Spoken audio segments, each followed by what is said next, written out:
Praise God, hallelujah. Magandang umaga po sa bawat isa na nanunood at manunood pa po. Ayan, so bago po tayo magsimula, tayo po ay manalangin. Hallelujah, Jesus. Hallelujah, Lord. Patuloy ka naming pinupuri, dinadakila, itinataas, Panginoon, sa umagang ito, Panginoon Lord. Diyos ka na makapangyarihan, kinikilala na ikaw ang Diyos na dakila, Panginoon. Walang hanggan ang iyong kabutihan, Panginoon. Walang katulad, Panginoon. Walang kaparis, Panginoon Lord. Ikaw yung itinataas namin sa aming mga buhay, Panginoon. At sa umagang ito, Panginoon, kami ay humihingi sa iyo ng kapatawaran, Panginoon. Maraming mga bagay, Panginoon, marami naming nagagawa na hindi ayon sa iyong kalooban, Panginoon Lord. Kami nagpapakumbaba sa iyong harapan, Panginoon. Umaamin na kami makasalanan, Panginoon. Umaamin na marami kaming nagagawa, Panginoon, na hindi ayon sa iyong kalooban, Panginoon Lord. Patawarin niyo po kami, Panginoon. Hinihiling na kami linisin, Panginoon, ang aming isip, ang aming puso, ang aming kamay, Panginoon, at ang aming buong pagkatao. Lord, salamat sa pagkakataong ito na muli kami ay mag-aaral ng iyong salita, Panginoon. Salamat, Panginoon, sa umagang ito na kami ginising mo, nataglay namin ang kalakasan na nagmumula sa iyo, Panginoon. Naramdam namin ang iyong pagmamahal na walang hanggan, Panginoon, Lord. Salamat sa iyo, Panginoon, na patuloy ka na nandyan sa amin, na nagbibigay ng hindi lang kundi pagpapala, Panginoon Lord. Salamat sa iyo, hinihiling namin ang iyong pagsama ngayong umagang ito, Panginoon. Hinihiling namin ang pagsama ng buong maghapon, Panginoon. At sa iyo namin ito pinagkakatiwala. Bigyan mo kami ng kaunawaan, Panginoon. Bigyan mo kami ng karunungan na maunawaan ang iyong mga salita, Panginoon.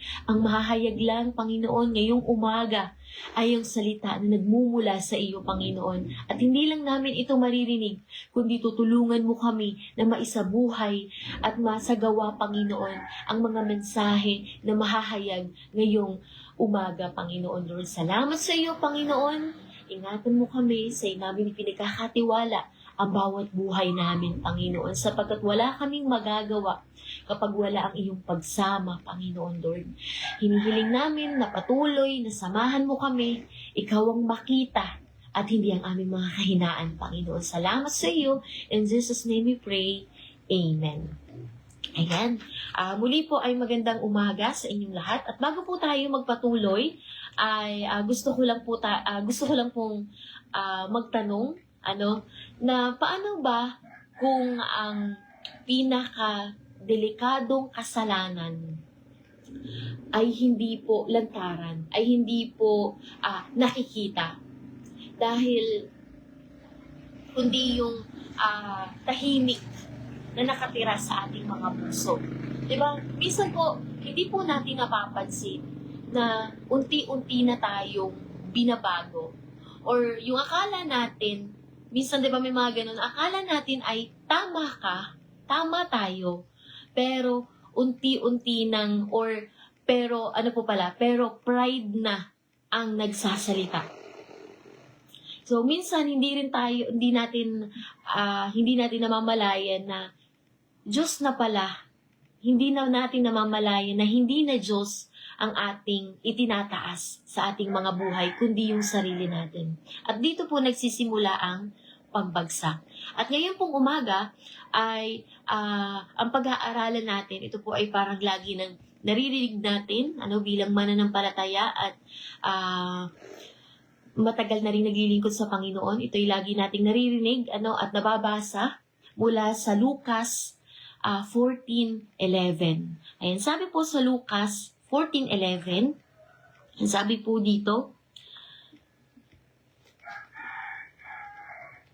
14:11, sapagkat ang nagmamataas ay ibababa at ang nagpapakumbaba ay itataas. Ayan, isang lang po, sapagkat ang nagmamataas ay ibababa at ang nagpapakumbaba ay itataas. Ayan. So, alam niyo po, minsan nalilito tayo sa dalawang salita, yung humble at saka humility. Ang humility po at saka humble, pareho po silang pakinggan, pero magkaiba po sila ng lalim. Ayan. Kasi ang humility po, ito po yung parang nasa loob natin. Yung nasa loob natin, ito yung kondisyon natin sa harap ng ating Panginoon. Ayan. So, kailangan, nakikita dito yung pag-amin natin sa Panginoon na yung parang, Lord, hindi ko kayang mag-isa. Lord, kailangan kita. Ayan po yung humility. Pero yung humble po, pag sinabi nating humble, ang humble naman, ito yung nakikita natin sa labas, nakikita natin pwedeng sa kilos, pwede po sa pananalita, at pwede din sa ugali natin. Ayan yung po yung difference ng humility at saka humble na lagi nating naririnig.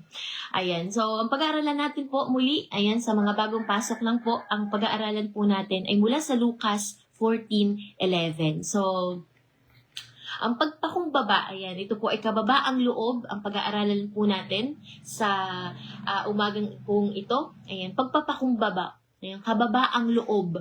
Ayan, ang pagpapakumbaba ay hindi po ito aksidente. Ito po ay isang desisyon. Desisyon natin na magpakumbaba tayo. Ayan, so katulad po ni Moses, si Moses, di ba may mga pagkakataon po na namuhay siya sa karangyaan. Pero pinili po niyang sumunod sa ating Panginoon. At ganoon din po ang sabi sa Lucas 22:16. Sabi sa Lucas 22:16? Ang pinakadakila ay maging parang pinakabata. Ayan. At ang namumuno ay maging tulad ng naglilingkod. Ayan. So, sa mundo natin ngayon, aware naman po ang lahat na sa mundo ngayon, ang sukatan ay taas ng posisyon. Kung pinakamataas ka, talagang sa'yo nakatingala. Ang sukatan ng ating mundong ito ay taas ng posisyon. Pero, sa Panginoon, ito ang maganda, baliktad. Hindi pa taas, kundi pababa. Ayan, so hindi pagtaas ng sarili sa atin sa sukatan ng Panginoon, kundi paglilingkod sa kanya. Kaya araw-araw po kapag gusto nating magpakitang gilas, minsan may mga ganun, magpakitang gilas, piliin nating magpakumbaba. Ayan, kapag gusto nating, marami kasing pagkakataon na gusto nating manalo sa argumento kasi hindi tama ako pero piliin nating umunawa. Lalo na sa mundong ito, parang ang bilis manghusga. Sa nakikita pa lang, ang bilis manghusga ng mga tao na hindi naman nila alam kung ano talaga yung totoo. Pero ang bilis humusga. Dahil lang, or ang basihan lang nila ay dahil sa nakita nila. Pero, gusto nating manalo sa argumento, pero piliin natin na umunawa. Ayan. So, kapag gusto nating itaas ang sarili natin, alalahanin natin kung para saan tayo tinawag. Ayan. Kaya, ang tunay na panalangin natin dapat, ay hindi lang, Lord, ayusin mo yung ginagawa ko. Kundi, Lord, ayusin mo yung puso ko. Yung puso natin ang ipaayos natin sa Panginoon. Dahil doon po nag-start ang humility. Ayan. So, katulad ng sinasabi sa 1 Samuel 16:7, ano po yung sabi ni 1 Samuel 16:7? Ang sabi po sa 1 Samuel 16:7, ngunit sinabi sa kanya ni Yahweh, huwag mong tingnan ang kanyang taas at kakisigan, sapagkat hindi siya ang pinili ko. Si Yahweh, hindi tumitingin ng katulad ng pagtingin ng tao, sa panlabas na anyo ang tinitingnan ng tao, ngunit sa puso tumitingin si Yahweh. Ito po ulitin ko, si Yahweh hindi tumitingin ng katulad ng pagtingin ng tao. Panlabas na anyo ang tinitingnan ng tao, ngunit sa puso tumitingin si Jesus. Ayan. Si Lord ay tumitingin sa ating mga puso. At Ang pag-aaralan po natin sa Bible story ay mula sa Lucas 9 hanggang 14. Meron po tayong babalikan na kwento mula sa Lucas 18, 9 hanggang 14. Ayan, babasahin ko po. Ito po ay talinghaga ng Pariseyo at ng maniningil ng buwis. Ayan, so sinabi rin niya ang talinghagang ito sa mga taong mababa ang tingin sa iba at nag-aakalang sila'y matuwid. So may dalawang lalaking pumasok sa templo upang manalangin. Ang isa ay Pariseyo at ang isa ay maniningil ng buwis. Tumayo ang Pariseyo at nanalangin ng ganito tungkol sa kanyang sarili. O Diyos, nagpapasalamat ako sa iyo sapagkat hindi ako katulad ng iba na mga magnanakaw, mandaraya, mga ngalunya o kay katulad ng maniningil ng buwis na ito. 2 beses akong nag-ayuno sa loob ng 1 linggo at nagbibigay rin ako na 10 bahagi mula sa lahat ng aking kinikita.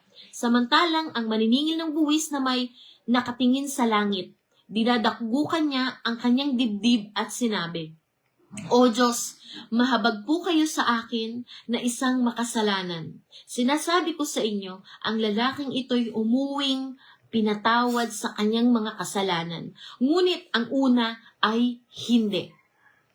Sapagkat ang sino mang nagmamataas ay ibababa at nagpapakumbaba ay itinataas. Ayan, 2 beses pong sinabi, doon sabi mula sa 1 Samuel 16:7 na ang itinataas, ang nagmamataas ay ibinababa at ang nagpapakababa ay itinataas. At muli po dito sa Lucas 9:14, sinasabi ko sa inyo na ang sino mang nagmamataas ay binababa at ang nagpapakumbaba ay itinataas. Ayan. Salamat po sa mensahe ito ngayong umaga. Na meron pong 2 tao na nanalangin muli ay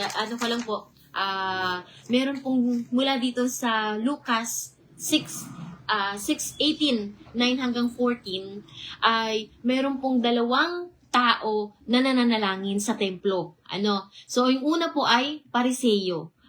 Ang pangalawa naman po ay maniningil ng buwis. So ang Pariseyo po, anong sabi ng Pariseyo? Ganito ang panalangin niya. Panginoon, salamat po. Hindi ako tulad ng ibang tao. Hindi ako tulad ng tao na makasalanan. Nag-aayuno po ako, nagbibigay ako ng 10 bahagi. Ayan po ang sabi ng Pariseyo sa kanyang panalangin. Pero tama naman po lahat. Tama. Sige, naglilingkod siya sa Panginoon. Nagbibigay siya ng 10 bahagi. Tama naman. Pero ang totoo, sarili po yung kanyang itinataas. Samantalang yung maniningil ng buwis, hindi po siya makatingin sa langit. Pinapalo niya po yung kanyang dibdib at sinabi na, Diyos, mahabag ka sa akin. Umaamin po siya na siya ay makasalanan. Umaamin siya na kasi di ba naniningil po siya ng buwis.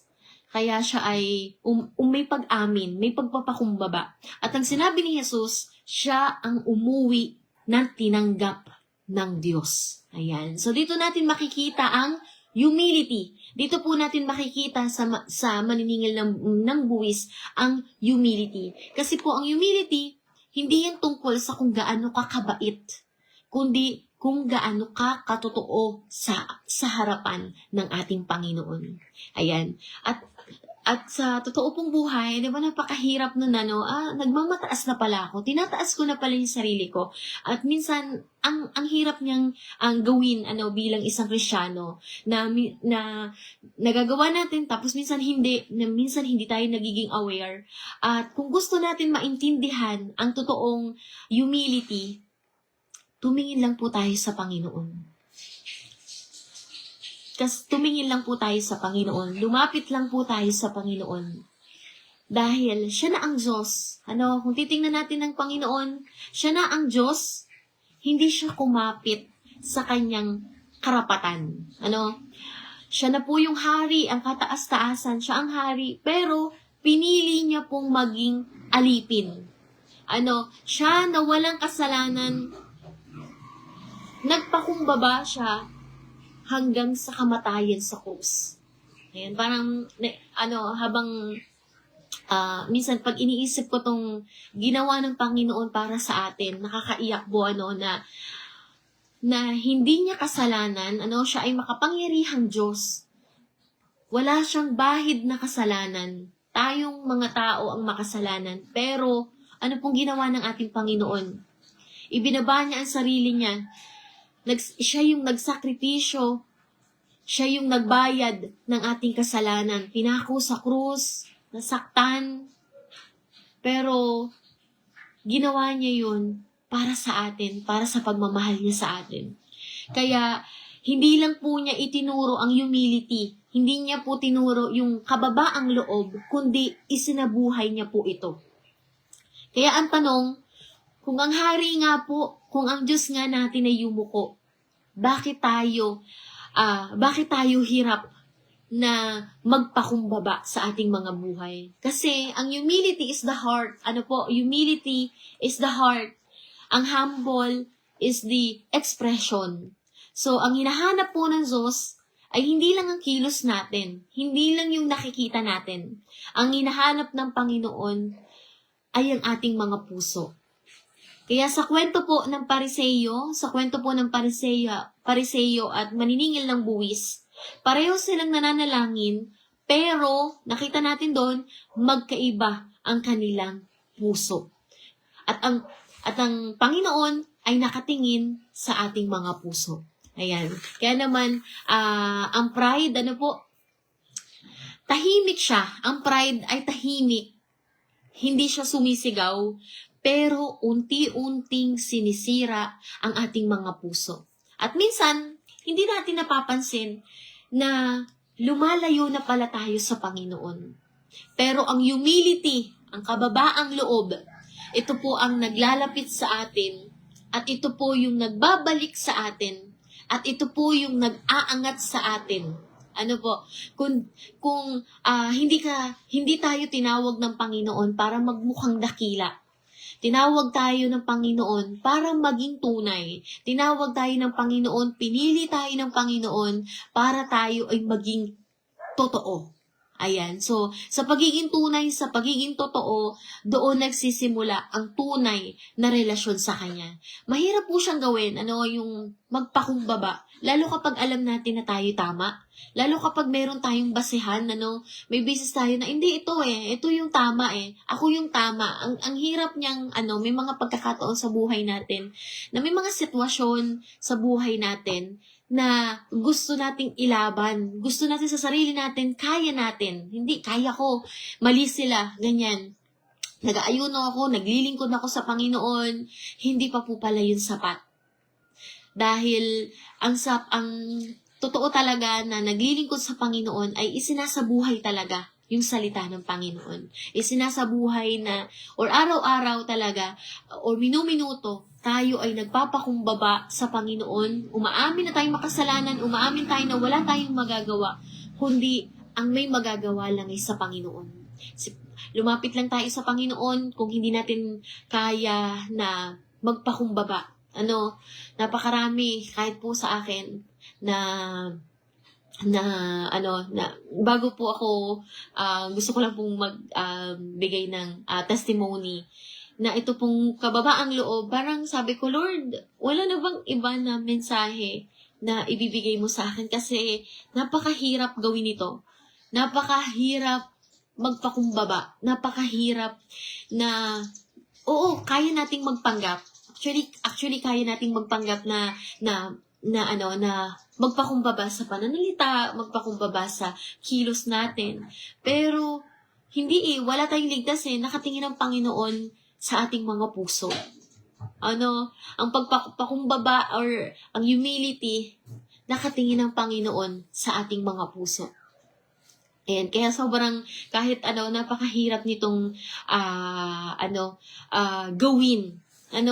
Kahit ako po na nagsasalita po sa inyo, parang ayoko po siyang i-share na, sinasabi dito sa Biblia na kapag nagmamataas ay ibinababa at ang nagpapakababa ay itinataas.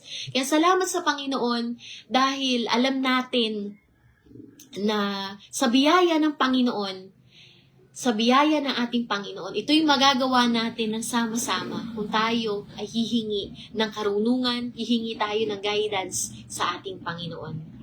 Ayan, kaya ngayon po mga kapatid, na hilingin po natin sa Panginoon na bigyan tayo ng pusong may tunay na kababaang loob. Hilingin natin sa Panginoon na hindi lang po sa panlabas, kundi sa pangloob. Dahil si Lord, tumitingin siya sa panlabas.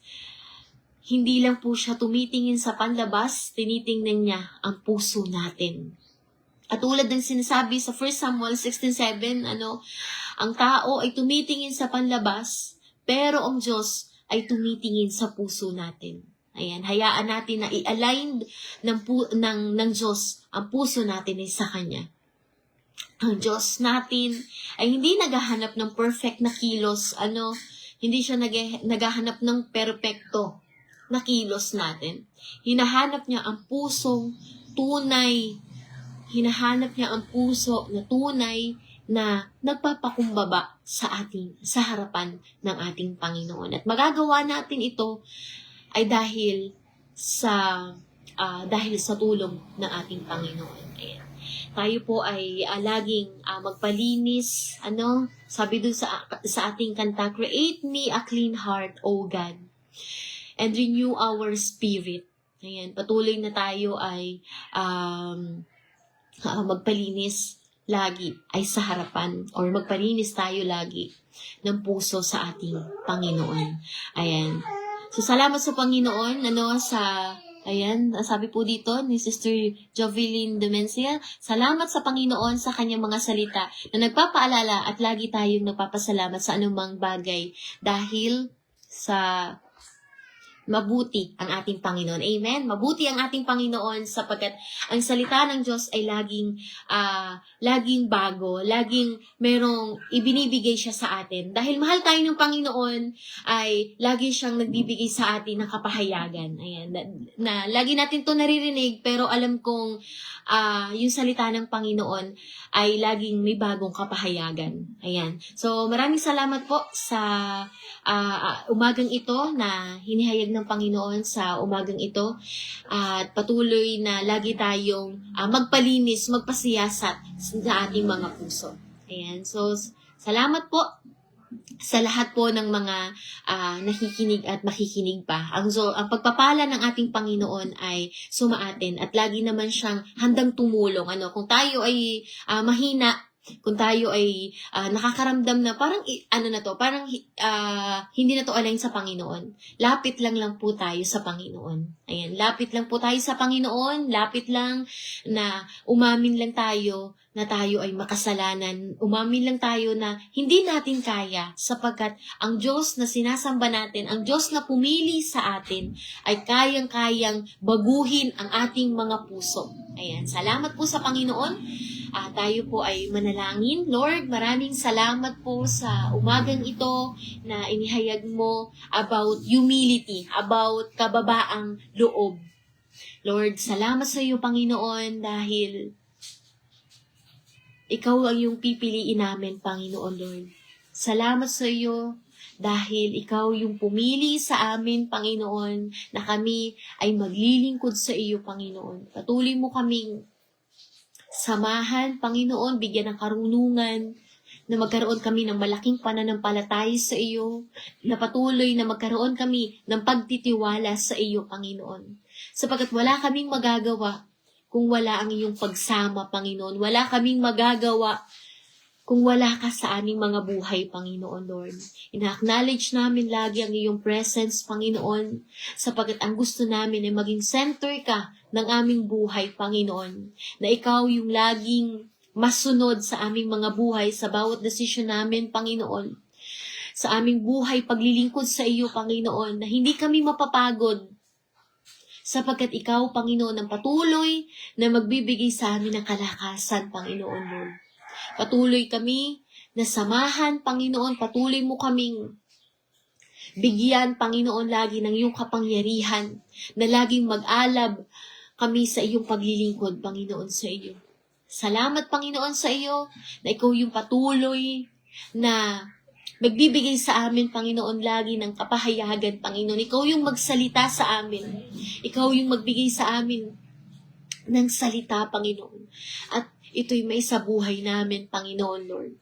At sa lahat po na nanonood ngayon, Panginoon, ng mga kapatid namin mula sa iba't ibang sulok ng mundong ito, Panginoon, kung nasaan man sila, Panginoon, Lord, ng iyong mga anak, hipuin mo kanilang mga puso, Panginoon. At patuloy na bigyan kami ng kalinisan ng puso, Panginoon. Ang puso, Panginoon, ay ito yung nakikita mo, Panginoon, sa amin, Lord. Nakikita mo ang bawat puso namin, Panginoon, Lord. Ayusin mo ito, Panginoon, and create a clean heart, Panginoon. Hallelujah. Sapagkat naniniwala kami na ikaw ay nakatingin sa aming mga puso at hindi sa panlabas, Panginoon. Na pwedeng i-fake ito, pero ang aming mga puso ay hindi. Kaya, Lord, sa iyo kami humihiling, Panginoon. Ikaw ang aming kailangan, Panginoon, Lord. At may isagawa namin ang mga mensahe na aming naririnig, Panginoon, Lord. Salamat sa iyo, Panginoon. Ipinagkakatiwala namin ang aming mga buhay. Ipinagkakatiwala namin ang aming araw na ito, Panginoon. Ang buong maghapon na ito, ipinagkakatiwala namin sa iyo ang aming mga pamilya. Sapagkat ikaw ang Diyos naming makapangyarihan na kayang lahat gawin, Panginoon, Lord. Salamat sa iyo, Panginoon. Ikaw, O Diyos, ang laging maitaas sa aming mga buhay, Panginoon, at patuloy na tulungan kami na lagi kaming magpakumbaba, Panginoon. Salamat sa iyo. In Jesus' name we pray. Amen. Ayan. Salamat po sa Panginoon. Ayan. God bless po sa ating lahat.